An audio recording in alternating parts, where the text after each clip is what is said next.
បើសិនជាបងប្អូនទាំងអស់គ្នាកំពុងតែមានតម្រូវការចង់បញ្ជាទិញតំណែងពីចិនមិនថាតំណែងតូចមិនថាតំណែងធំតំណែងបោះដុំឬមួយក៏ប្រភេទតំណែងរាយបងប្អូនសូមធ្វើការទំនាក់ទំនងមកយើងខ្ញុំឥឡូវនេះឬមួយក៏បងប្អូនអាចអញ្ជើញមកទីតាំងរបស់យើងខ្ញុំផ្ទាល់ក៏បានដែរ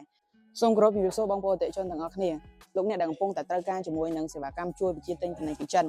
សូមបងប្អូនទាំងអស់គ្នាអាចធ្វើការប្រឹក្សាជាមួយនឹងក្រុមហ៊ុន AMF Express យើងខ្ញុំបានដែលមានទទួលជួយបញ្ជាទិញតំណែងពីចិនមិនថាតំណែងតូចមិនថាតំណែងធំយើងធ្វើការសិក្សាជួយបងប្អូនទាំងអស់គ្នាដោយអត់គិតកម្រៃសេវាកម្មទេបងប្អូនទាំងអស់គ្នានៅពេលដែលធ្វើការសិក្សាជាមួយយើងខ្ញុំនឹងធ្វើការគណនាដូចជាតម្លៃអីវ៉ាន់តម្លៃសេវាដឹកជញ្ជូនក្នុងប្រទេសចិនតម្លៃសេវាដឹកជញ្ជូនពីចិនរហូតមកដល់ភ្នំពេញទាក់ទងជាមួយនឹងកម្រៃសេវាកម្មជួយទិញរបស់យើងខ្ញុំនឹងត្រូវបានភ្ជាប់នៅក្នុងនឹងផងដែរបងប្អូនទាំងអស់គ្នានឹងទទួលបានការធានាសុវត្ថិភាពទៅលើតំណែងដែលបងប្អូនទាំងអស់គ្នាបញ្ជាទិញបើសិនជាបងប្អូនទាំងអស់គ្នាកំពុងតែមានតម្រូវការចង់បញ្ជាទិញតំណែងពីចិនមិនថាតំណែងតូចមិនថាតំណែងធំតំណែងបោះដុំឬមួយក៏ប្រភេទតំណែងរាយបងប្អូនសូមធ្វើការទំនាក់ទំនងមកយើងខ្ញុំឥឡូវនេះឬមួយក៏បងប្អូនអាចអញ្ជើញមកទីតាំងរបស់យើងខ្ញុំផ្ទាល់ក៏បានដែរទីតាំងសាខាទី1របស់យើងខ្ញុំគឺស្ថិតនៅក្នុងបរិយាពិភពថ្មីឈប់វ៉ា2សម្រាប់ទីតាំងទី2របស់យើងខ្ញុំគឺផ្លូវ134ក្រោយផ្សារដេប៉ូទីតាំងទី3របស់យើងខ្ញុំនៅផ្លូវព្រៃសរកែងស្ទប់វត្តរិស័យសាញបងប្អូនទាំងអស់គ្នាអាចអញ្ជើញមកទីស្នាក់ការរបស់យើងខ្ញុំផ្ទាល់ដើម្បីទទួលបានព័ត៌មានលម្អិតទាក់ទងអំពីលក្ខខណ្ឌសេវាកម្មជួយទិញសូមអរគុណសូមជម្រាបលា